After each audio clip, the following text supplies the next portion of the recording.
The Marvel star recently joined Jonathan Ross on his ITV chat show to discuss her appearance as Hope once again and the excitement for the third film in the Ant-Man series.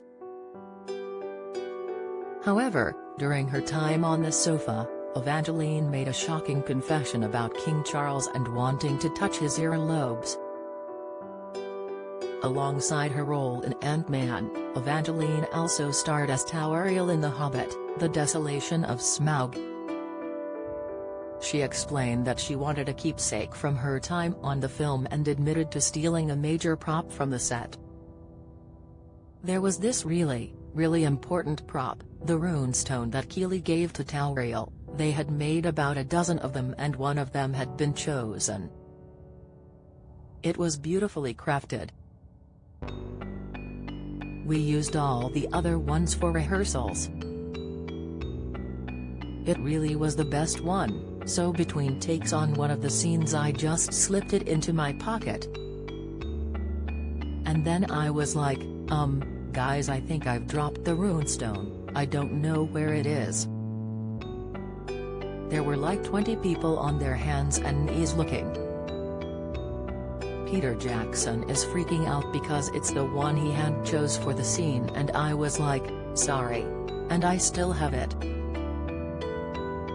Don't tell Peter. She also added, I kept a set of the ears that I didn't have to steal, they just let me have them. I put them in a memorabilia box, a beautiful wooden box. I went to show my son a few years later and I opened the box and there was just this blob of goo at the bottom as they've just melted. They're no more. Discussing her love of touching people's earlobes, she made a confession about a particular set that she wanted to fondle from the royal family. The best lobes in the world are really old English gentlemen's.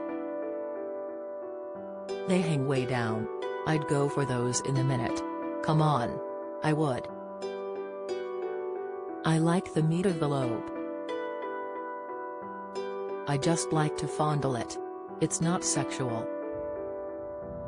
Evangeline first starred as Hope Van Dyne in the first Ant-Man movie as the main character Scott Lang's, played by Paul Rudd, love interest.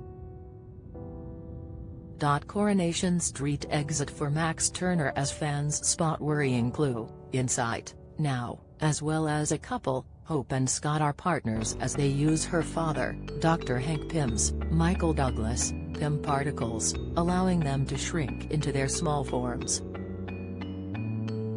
The synopsis for the latest film reads, Scott Lang and Hope Van Dyne, along with Hank Pym and Janet Van Dyne, Michelle Pfeiffer, explore the quantum realm. They interact with strange creatures and embark on an adventure that goes beyond the limits of what they thought was possible. During her time with Jonathan, Evangeline discussed working alongside Michael Douglas and Michelle Pfeiffer. She said, I got to be in a scene with the three of them on my 42nd birthday. They're so cool. You don't want to meet your icons because you're afraid they're going to disappoint, and the three of them are cooler than you think they are. They're amazing. I turned to Michael and Michelle and I said, you know, you guys are real gilfs. Michael had no idea. He said, what's a gilf? Instead of being cool about it, in front of a room full of children I went, it's a grandpa I'd like to F. And then immediately realized I'd told Michael Douglas I'd like to F him, which is not what you should say in front of a bunch of kids, oops. The Jonathan Ross Show airs Saturday from 9:40 p.m. on ITV1.